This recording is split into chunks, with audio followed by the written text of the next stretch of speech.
네, 안녕하세요. 방금 소개받은 금융연구원 구정환입니다.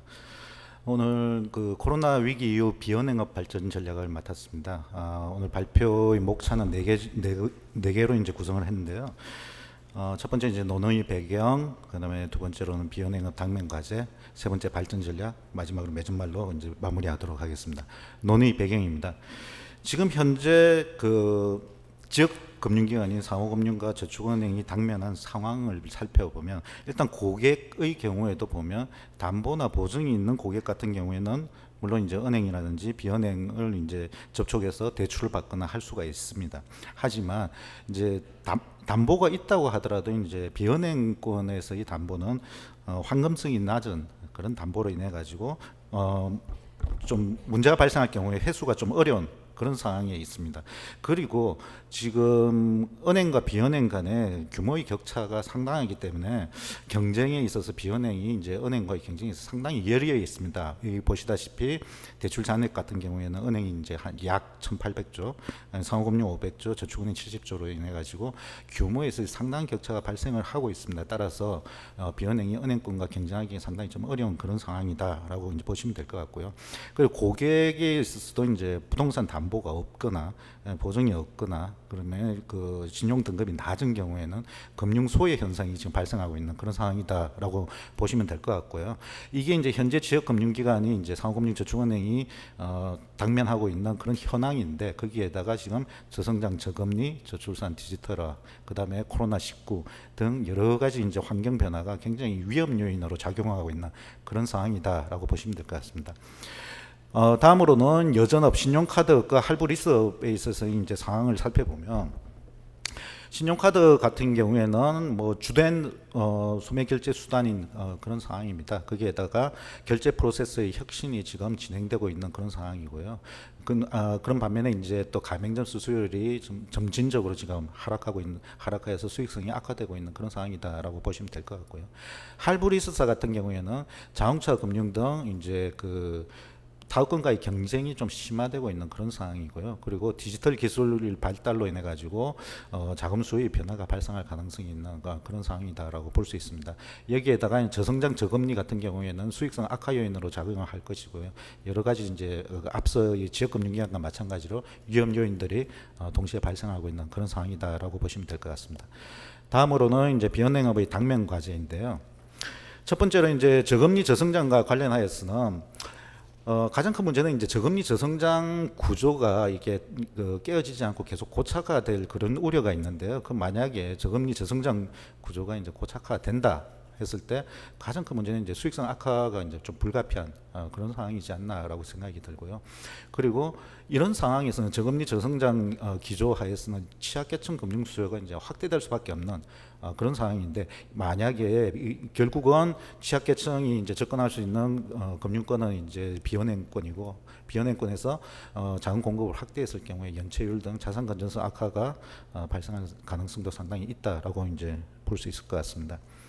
다음으로 저출산 고령화는 특히 이제 상호금융 부분에 좀 영향을 많이 미칠 것으로 이제 예상이 되는데요. 이 보시다시피 읍면동 기준으로 이제 소멸 위험 지역을 이제 파악을 해보면 2013년 7월 기준으로 35.3%였는데 2018년 6월 기준으로는 43.4%입니다. 따라서 이제 지역금융에서의 존립 기반을 위협하는 요인으로 작용하지 않을까 하는 이제 우려가 있습니다. 다음으로는 이제 디지털화의 영향인데요. 디지털화는 크게 이제 두 가지 측면에서 이제 금융회사에 굉장히 좀 베네핏을 가져오지 혜택을 가져오지 않을까라고 생각이 드는데요. 첫 번째로는 이제 고객군이 확대될 가능성이 있습니다. 예를 들어서 대출 심사 평가에 디지털 기술을 활용함으로써 이제 기존에 대출을 받지 못했던 고객이 새롭게 이제 대출 고객으로 편입이 된다든지 아니면 대출 중개 플랫폼을 개발을 해가지고 그 비대면으로 굉장히 대출을 쉽게 해준다든지 이런 형태로 인해 가지고 고객군이 확대될 가능성이 있습니다. 하지만 이러한 혜택은 주로 은행권에 해당될 것으로 예상이 됩니다. 왜냐하면 고객의 입장에서는 대출 금리가 낮은 은행을 우선적으로 선호할 것이고요. 두 번째로 이러한 디지털화가 진전되기 위해서는 규모의 경제가 가능해야 되는데 비은행은 아까 처음 슬라이드에 보시다시피 규모가 작기 때문에 은행권에 비해서 굉장히 규모의 경제 달성이 상당히 어렵습니다. 따라서 디지털화에 이제 대규모 투자를 하기는 상당히 어려운 상황이 아닌가라고 이제 생각이 됩니다. 따라서 디지털화에 따른 고액권 확대는 은행권에서 이제 대형 은행권에서 상당히 좀 그 혜택을 많이 볼 것으로 보입니다. 두 번째로 이제 디지털화가 영향을 줄 수 있는 부분은 뭐 백오피스 업무의 효율화라든지 이런 걸 통해 가지고 비용을 절감할 수 있는 부분인 것 같습니다. 이 부분에 있어서는 은행권, 비은행권 모두가 혜택을 볼 수 있는 그런 상황이 아닌가라고 이제 판단을 하고 있습니다. 다음으로 이제 발전 전략인데요. 이제 상호금융 부분에 있어서 상호저축은행의 이제 문제점으로는 현재 지금 당면하고 있는 문제로는 고유사 모델이 좀 부재한 부분이 있지 않나, 그리고 사업성 평가가 아무래도 좀 은행권에 비해서 떨어지지 않나 하는 그런 부분이 있고요. 그리고 이제 대형 은행 중심으로 금융시장이 지금 편제되어 있다 보니까 아무래도 고객 기반이 이제 축소될 가능성도 이제 배제할 수 없는 상황이고요. 그리고 대형 저축은행과 지방 소형 저축은행 간의 좀 양극화 현상도 이제 좀 큰 문제가 아닌가라고 생각이 들고 있습니다. 다음으로 이제 저금리 저성장과 관련하여서는 저금리는 이제 고위험 고객 대상으로 이제 상대적으로 높은 대출 금리로 이제 저축은행이 영업 행위를 하고 있기 때문에 저금리에 따른 영향은 뭐 물론 영향이 있겠지만 여타 업권에 비해서는 좀 작지 않을까라고 이제 예상을 하고 있습니다. 하지만 또 이제 저축은행 같은 경우에는 대출을 하고 영업을 함에 있어서 굉장히 좀 고비용을 유발하는 부분들이 있는데, 예를 들면 모집인 비용이라든지 아니면 높은 대손율이라든지 이러한 부분을 만약에 관리를 정확하게 잘 한다 그러면 어떻게 보면 추가적으로 이제 수익성을 올릴 수 있는 그런 기회가 되지 않을까라고 생각이 들고요. 그리고 만약에 법정 최고 금리가 추가적으로 인하된다 그러면 아무래도 이제 저축은행 같은 경우에도 예대 마진 축소가 불가피하지 않나 그렇게 생각이 듭니다. 저성장과 관련하여서는 저성장 기조가 만약에 지속된다 그러면 이제 중소기업 자금 수요는 이제 아무래도 위축될 수밖에 없는 그런 상황이고, 여기 있어서는 이제 저축은행뿐만 아니라 모든 금융업권이 영업 기반이 축소되는 그런 상황이 되지 않을까라고 생각이 됩니다.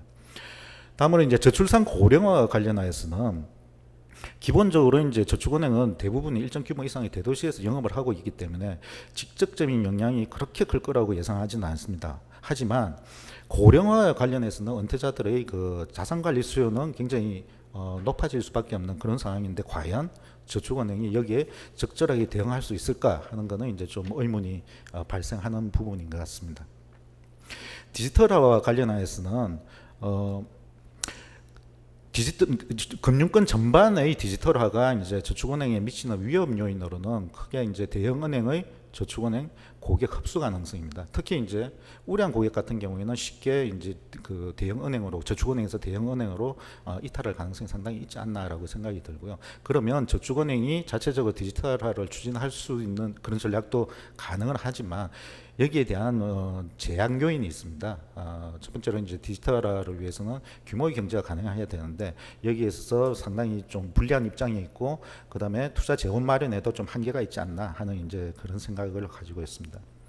저축은행 서역 분석과 관련해서 저축은행의 강점으로는 지방저축은행 중심으로 지역 밀착, 그리고 관계형 금융을 가능케 하는 그 영업 능력을 보유하고 있다 하는 부분, 그 다음에 아무래도 소규모다 보니까 신속한 의사결정 체계가 가능하다, 그리고 저축은행 간의 경쟁도가 그렇게 높지 않고 낮은 편이다 하는 부분이고요. 약점으로는 기존 영업 방식을 만약에 고수한다 그러면 경쟁력이 앞으로 점점 상실될 가능성이 있다 하는 부분이고요. 위험 요인으로는 뭐 앞서 말씀드렸듯이 저성장, 저금리, 핀테크 발전, 이 모든 게 위험 요인으로 작용할 것 같고요. 기회 요인으로는 지역 중심으로 이제 영업을 확대를 한다 그러면 새로운 기회를 창출할 그런 가능성이 있지 않을까라고 생각을 하고 있습니다. 저축은행 발전 전략으로서 이제 첫 번째로는 금융시장 내에 저축은행 역할을 강화하는 부분인데요. 여기서는 이제 저축은행은 지역 또는 이제 지역 고객 정보를 확보할 수 있다는 그런 장점을 적극적으로 활용할 필요가 있는 것 같습니다. 이를 통해 가지고 지역 내의 서민과 중소기업의 그런 금융 수요를 충족시키는 그런 전략을 구사해야 되지 않을까라고 생각이 들고요. 두 번째로는 경쟁력 강화를 위한 환경 조성인데요. 아무래도 저축은행이 앞으로 이제 나가야 할 방향이 지역 밀착, 그다음에 관계형 금융이다 보니까 여기에 걸맞는 이제 규제 체계가 좀 개선될 필요가 있지 않나라고 생각이 들고요. 그리고 지자체와의 연계를 강화해 가지고 지역에서의 어떤 사업이라든지 이런 걸 확대할 필요가 있는 것 같습니다. 그리고 지신보 출연을 지원을 통해 가지고 저축은행용 보증서를 발급받고 이를 통해서 정책금융을 적극적으로 취급하는 방안도 한번 고려해 볼 수 있지 않나라고 이제 생각이 들고요. 저축은행의 기본적인 사업 모델에 있어서는 좀 전에 말씀드렸듯이 지역 밀착형 관계형 금융의 기본적인 모델이 되어야 될 것이다라고 생각이 듭니다. 이게 어떻게 보면 향후 이제 생존 전략이 될 수가 있을 것으로 이제 생각이 드는데요. 예를 들면 어떻게 보면 이제 이러한 전략 자체가 뭐 대형 은행이라든지 여기와 이제 차별화되는 부분인데, 차별화를 위해서 예를 들면 뭐 대출 만기를 장기화한다든가 아니면 비올 때 우선을 뺏지 않는 그러한 영업 전략을 통해서 고객과 동반자 관계를 형성하는 그러한 부분이 좀 필요하지 않나라고 생각이 들고요. 내부 역량 강화와 관련해서는 뭐 저축은행도 어느 정도 디지털화를 통해서 이제 비용 절감을 추진할 수밖에 없는 그런 상황이 아닌가라고 생각이 들고요. 그다음에 고객 정보를 활용해서 사업성 평가 능력을 제고하는 그러한 노력도 계속 추진되어야 할 것이다라고 생각이 듭니다. 다음은 상호금융입니다. 상호금융의 문제점으로는 아무래도 상호금융도 이제 담보대출, 우량 고객 중심으로 이제 영업을 하고 있는데, 어떻게 보면 은행과 상당히 좀 유사한 영업 행위를 하고 있다라고 볼 수도 있을 것 같습니다. 그러다 보니까 고유 사업 모델이 없는 부재한 게 아닌가라는 이제 그런 비판이 가능하고요. 그리고 정기예금이라든지 담보대출 위주로의 아주 단순한 금융 서비스만을 제공을 하고 있는데, 사실 자금 조달에 있어서는 상당히 유리한 측면이 있습니다. 비과세 예금이 있기 때문에. 그럼에도 불구하고 이런 단순한 금융 서비스 제공으로 인해 가지고 자산운용상의 어려움이 발생할 가능성이 있습니다. 그리고 규모의 경제를 이제 발생시키기에 상당히 어려운 그런 소규모이기 때문에 아무래도 경쟁력에 있어서 좀 열려 있는 것도 사실인 것 같습니다. 여기에다 저성장 저금리로 인해서 뭐 자산 건전성 악화라든지 수익성 악화, 그런 요인들이 지금 발생을 하고 있기 때문에 어떻게 보면 상호금융도 상당히 좀 지금 현재 뭐 위험 요인이 상당히 내재해 있다라고 볼 수가 있을 것 같습니다. 저출산 고령화와 관련하여서는 이제 조합원 및 고객 감소는 이제 생존 기반이 이제 좀 약화될 그럴 가능성이 상당히 지금 존재를 하고 있는데요. 결국은 이를 극복하기 위해서는 고령층을 위한 자산관리 수단 마련이 필요할 것 같고요. 그리고 무엇보다도 이제 청년층 조합원 확보가 상당히 좀 중요한 과제가 아닐까라고 생각이 드는데요. 청년층 같은 경우에는 팀파일러가 좀 비중이 상당히 높습니다. 팀파일러 같은 경우에는 어떻게 보면 연체율이 그렇게 높지는 않음에도 불구하고 이제 고금리를 일괄적으로 적용받는 그런 부분이 있는데, 이러한 특성을 이제 상호금융에서 커버해 줌으로써 이러한 청년층을 좀 조합원으로 편입시킬 수 있는 그러한 전략을 구사하는 것도 한번 생각해 볼 수 있지 않나 생각이 듭니다. 디지털화가 이제 상호금융에 미치는 이제 위험 요인으로서는 여기서도 뭐 저축은행과 유사합니다. 상호금융 우량 고객이 아무래도 대형은행으로 이탈할 가능성이 있고, 그리고 비조합원 대출 규제 같은 경우에는 이거는 상호금융 정체성과 연관되어 있기 때문에 폐지는 제가 보기에는 개인적으로는 상당히 어렵지 않나라고 생각이 들고요. 그렇게 봤을 때 상호금융도 어느 정도의 조합원 대상으로 디지털 기술을 이용해서 조합원 정보를 이제 디지털 기술과 이제 혼합해가지고 조합원을 대상으로 한 차별화된 금융 서비스를 제공하는 그러한 모습을 보여야 되지 않을까 생각이 들고요. 상호금융이 디지털화를 추진하는 데 있어서 또 제약 요인으로서는 이제 여기도 저축은행과 마찬가지로 규모의 경제가 미흡하고 투자 재원의 이슈가 있는 것 같습니다. 그리고 거기에다 더해가지고 기본적으로 상호금융 자체가 이제 저비용, 소규모 이거 기반이기 때문에 과연 자발적으로 적극적으로 나서서 디지털화를 추진할 유인이 있을까 하는 그런 의문도 이제 발생을 하고 있습니다.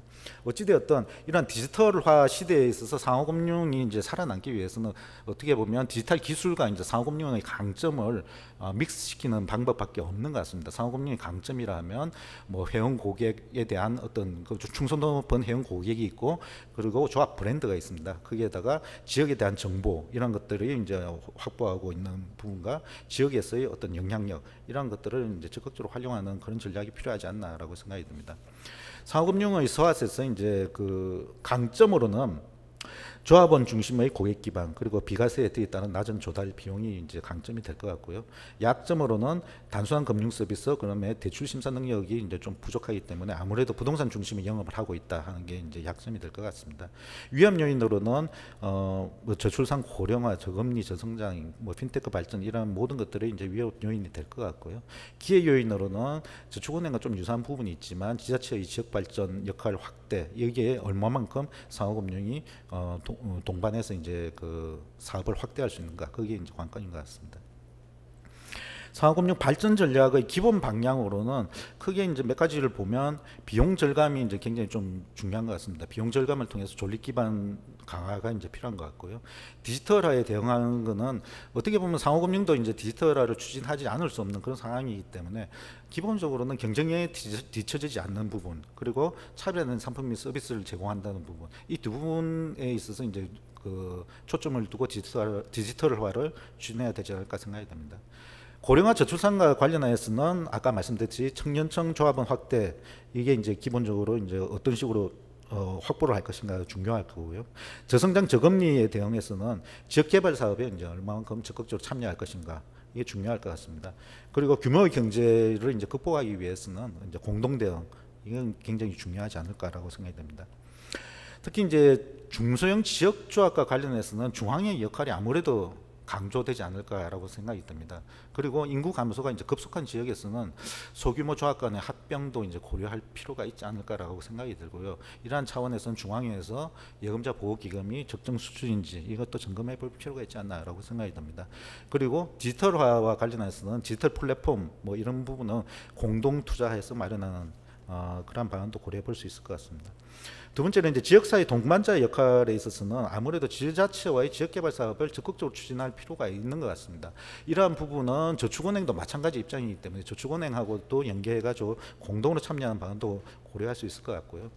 거기에다가 이제 아무래도 상호금융 같은 경우에는 지역사회공헌 활동을 좀 강화를 하고 그걸 통해 가지고 지역에서 무형의 자산을 축적하는 것이 굉장히 중요할 것 같습니다. 이게 어떻게 보면 브랜드 파워가 되고 그 지역에서의 영향력이 확대되는 그러한 요인이 아닐까라고 생각이 들고요. 그리고 젊은 중고등학생 대상으로 이제 금융교육이라든지 이러한 것들을 추진을 함으로써 지역에서 이미지를 각인시킬 필요가 있지 않나라고 생각이 듭니다. 다음으로는 조합원 기반 유지인데요. 온라인 대출 플랫폼을 뭐 공동으로 투자를 해서 만든다 그러면 이러한 대출 플랫폼을 통해서 들어오는 신규 대출 수요에 대해서 그 수요자를 이제 조합원으로 편입시키는 그러한 전략을 펼 필요가 있고요. 그리고 디지털화와 관련해서는 기본적으로 저는 중앙의 중심으로 이루어져야 된다라고 생각이 들지만 개별 지역의 특성이라든지 그 지역 그 고객의 특성 이러한 것들이 필요한 경우에는 이러한 부분은 좀 지역에서의 정성적 정보가 필요하기 때문에 결과적으로는 지역조합에서의 관계형 금융이 필요한 부분이 있는 것 같습니다. 따라서 이게 투트랙으로 가는 게 맞지 않나라고 생각이 들고요. 그리고 고령층 증가에 따라서 이제 중앙의 차원에서는 그 자사운용 상품 개발이 좀 필요하지 않나라고 생각이 들고요. 아까 말씀드렸듯이 청년층 유치를 위해서는 기본적으로 학자금, 자동차 대출, 모기지 대출 등 라이프 사이클에 이제 맞는 순차적인 관리 이런 것들을 통해서 청년 그 조합원을 유치하고 거기에다 더해 가지고 뭐 재무 상담 서비스라든지 이런 비금융 서비스를 제공함으로써 청년층 조합원을 유치하는 노력을 적극적으로 추진해야 될 거라고 이제 생각이 들고 있습니다. 마지막으로 이제 그 상호금융의 강점을 활용하는 그러한 전략이 필요할 것 같은데요. 상호금융의 강점은 조합원에 대한 정보인 것 같습니다. 그게 가장 큰 강점이고 여타 금융회사와 차별화할 수 있는 부분이 아닌가라고 생각이 들고요. 그래서 이러한 조합원에 대한 정보를 바탕으로 해서 뭐 스타트업 핀테크 업체와 뭐 결합해가지고 조합원에 대한 새로운 상품과 서비스를 개발한다든지 이러한 것도 가능하지 않을까라고 생각이 듭니다. 다음으로 여전업인데요. 첫 번째로 이제 신용카드업입니다. 신용카드업은 이제 저성장에 따라서 아무래도 소비 증가율 둔화가 불가피하고 이로 인해 가지고 신용 판매에 부정적인 영향을 미칠 것으로 생각됩니다. 저금리는 신용카드업의 업의 이제 조달 비용을 낮추는 그런 긍정적인 역할을 하겠지만, 반면에 대출 수익성을 악화시키는 그런 요인으로 작용할 것입니다. 거기에다가 정책 당국이 아무래도 이제 소비자 금융과 관련해 가지고 금리 부담을 낮추려는 그런 경향이 있기 때문에, 이를 종합적으로 봤을 때는 저금리는 대출 수익성에 부정적인 영향을 미칠 것이다라고 이제 생각이 되고 있습니다.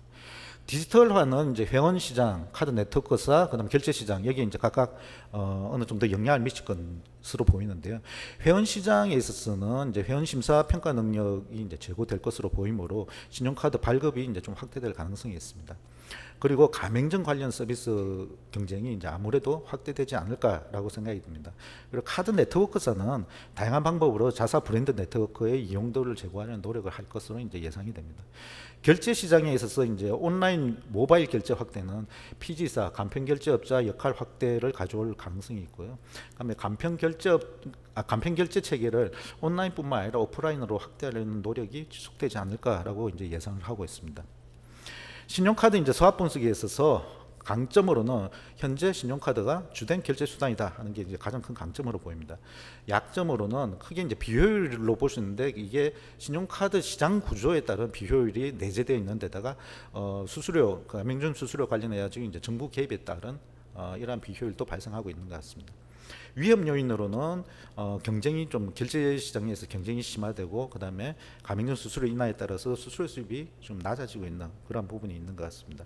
마지막 기회 요인으로는 가맹점 대상 서비스 확대가 이제 움직임이 있기 때문에, 확대 움직임이 있기 때문에 이러한 부분에 있어서 어떤 식으로 서비스를 제공함으로써 새로운 수익 창출 영역을 마련할 것인가, 이게 이제 중요할 것 같고요. 다음으로는 핀테크 발전을 통해 가지고 수익 다각화, 그다음에 비용 절감, 이런 것들이 가능할 것으로 예상이 됩니다. 신용카드 발전 전략에 있어서 첫 번째로는 매입 시장의 건전한 경쟁 체계 마련인데요.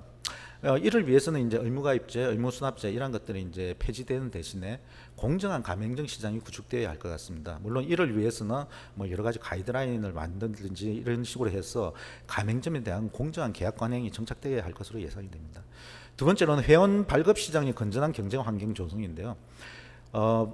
뭐 회원 발급 시장에 있어서는 이제 부가 서비스 확대가 여러 가지 문제를 유발을 했습니다. 소비자 시장에 있어서는 카드 소유자, 카드 이용자가 카드를 이용하지 않는 사람 간의 양극화, 그 다음에 가맹점에 있어서는 대형 가맹점과 소형 가맹점의 양극화, 이러한 문제점을 이제 유발을 했는데, 이에 따라서 이제 정책 당국은 수수료를 개입할 때 명백한 의미의 목표를 마케팅 비용을 이제 좀 낮추는, 마케팅 경쟁을 과열되는 것을 막는 그런 방향으로 가야 될 것으로 이제 예상이 됩니다.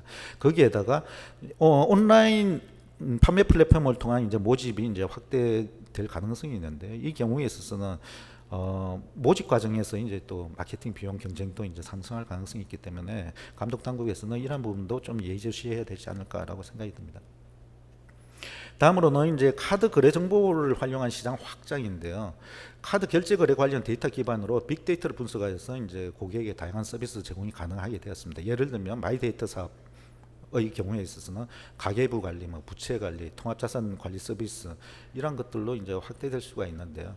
근데 이제 이런 부분은 굉장히 고객들한테 이제 유익한 그런 서비스가 가능할 것으로 보이지만, 어떻게 보면 이 고객의 유익한 부분이 카드사의 수익성하고는 또 어떻게 보면 이해상충이 발생할 소지가 있기 때문에 감독 당국에서는 이제 소비자 보호 차원에서 이러한 부분도 좀 예의주시해야 되지 않을까라고 생각이 들고요.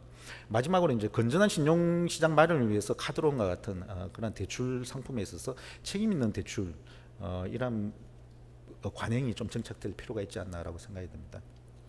할부 리스크와 관련해서는 저성장은 할부 리스크의 소비 증가율투나 부실 확대 뭐 이런 영향을 주고, 저금리는 뭐 조달 운용 마진 축소, 이런 부분에 영향을 줄 것이기 때문에 결국은 수익성 저하를 가져올 것이다라고 예상이 됩니다.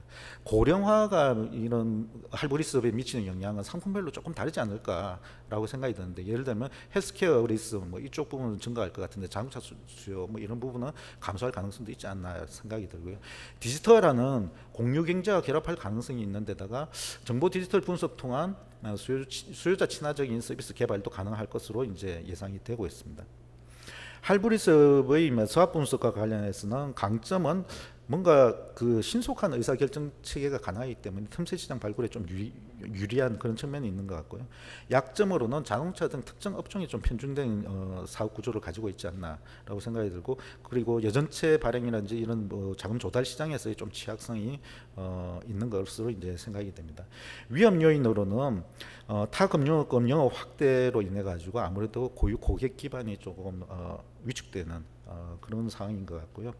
거기에다가 공유경제 활성화가 이루어진다 그러면 어느 정도 뭐 자동차라든지 이런 부분의 수요 축소 가능성도 이제 좀 있지 않나라고 생각이 듭니다. 기회 요인으로는 특정 산업에 대한 전문성을 기반으로 전문화된 영업을 할 수 있다라는 게 기회 요인이 아닐까라고 생각이 듭니다. 할브리스업의 발전 전략으로서는 이제 영업 전략의 차별화, 영업 방식의 차별화, 그리고 특화, 뭐 이 세 가지로 볼 수가 있을 것 같은데요. 영업 전략의 차별화에서는 개별 연사별로 이제 처한 상황에 따라서 영업 전략을 차별화할 수 있을 것으로 보입니다. 뭐 캡티브냐 아니냐, 그다음에 특정 산업에 특화하느냐 아니냐, 이러한 부분은 각자가 이제 처한 상황에 따라서 선택 가능하지 않을까라고 생각이 들고요. 영업 방식에 있어서도 굉장히 좀 타 금융업권에 비해서 신속한 의사결정이 가능하기 때문에 어느 정도 리스크가 있다 하더라도 거기에 좀 신속하게 들어가지고 수익을 창출하는 그런 모형이 가능할 것 같은데, 결국은 이걸 가능케 하는 관건은 인적 역량을 어떤 식으로 확보할 것인가, 이게 가장 중요하지 않나라고 생각이 들고요. 산업 또는 서비스에 대한 특화는 물론 이제 뭐 여기 보시다시피 투자, 리스, 할부금융, 대출, 팩토링 뭐 등 여러 가지 이제 토탈 솔루션을 제공할 수 있는 그런 회사도 있겠지만, 그렇지 않다 그러면 이 중에서 일부만 특화하는 그런 전략도 가능하지 않나라고 생각이 듭니다. 마지막으로 맺은 말로 이제 한 슬라이드 하나로 이제 말씀을 드리자면, 지금 비은행 업권 전반적으로 이제 현재 처한 상황은 영업 기반에 있어서 저신용 저소득 기반입니다. 그리고 담보 가치가 미흡한 그런 상황이고요. 자금 조달에 있어서도 타 금융업권에 비해서는 좀 취약하지 않나라고 이제 판단이 되고 있습니다. 거기에다가 지금 주요 환경 변화로서 저성장, 저금리, 저출산, 고령화, 디지털화, 그다음에 코로나19 이런 굉장히 위험 요인들이 같이 지금 혼합돼서 이제 맞닥뜨리고 있는데요. 그래서 비은행 업권은 두 가지 방향으로 나아갈 것으로 이제 예상을 하고 있습니다. 첫 번째 이제 지금 가로로 가는 부분인데요. 첫 번째 방향은 취약 채무자의 부실 확대, 지역 기반 고객 감소, 고객 이탈에 따른 수익 기반 축소, 이러한 그 현재 상황과 주변 환경 변화가 이러한 것들을 유발하고 결국은 이로 인해서 결과적으로 비은행 산업의 구조조정 가능성이 대두되지 않을까라고 생각이 됩니다. 그렇게 했을 때 만약에 비은행에 있어서 구조조정이 만약에 추진된다 그러면 방향으로는 대형화 내지는 영업구역 확대 뭐 이런 식으로 하지 않을까라고 이제 예상이 되고요. 두 번째 방향은 이러한 그 현재의 상황과 주변 환경 변화가 이제 만약에 이루어진다 그러면 정책적으로 또 요구되는 방향은 또 다를 것으로 이제 생각이 드는데요. 첫 번째로는 취약 금융 소비자의 디지털 소외가 좀 굉장히 좀 심화될 가능성이 있습니다. 그리고 지역 경제에 특화된 생산적 금융 기반이 약화될 가능성이 있기 때문에 정책적으로는 크게 세 가지가 요구될 것으로 보입니다.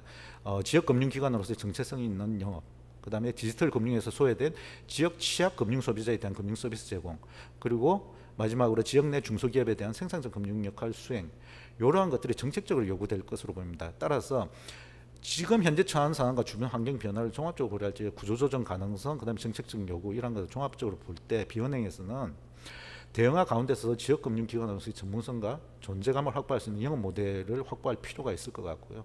그리고 디지털 확대에 대응하기 위해서 공동 대응 노력이 필요할 것으로 예상이 됩니다. 예, 이상으로 발표를 마치겠습니다. 감사합니다.